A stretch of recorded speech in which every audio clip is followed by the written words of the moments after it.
અત્યારે આ ભાઈ આ રીતે ઊભો છે, પણ આ બાજુના કેમેરાથી તો તેના હાથ નીચે આવી જાય છે.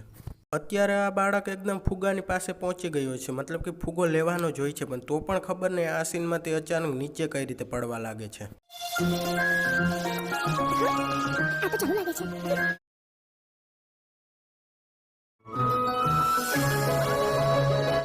તો દીદી રાકેશભાઈ તો ફક્ત ચાલુ લાગે જ છે, પણ તમે તો મહા ચાલુ છો. મતલબ કે અહીંયા આટલી બધી જગ્યા પડી છે તો પણ બધાની સામે રાકેશભાઈને કંભો મારવો જરૂરી હતો?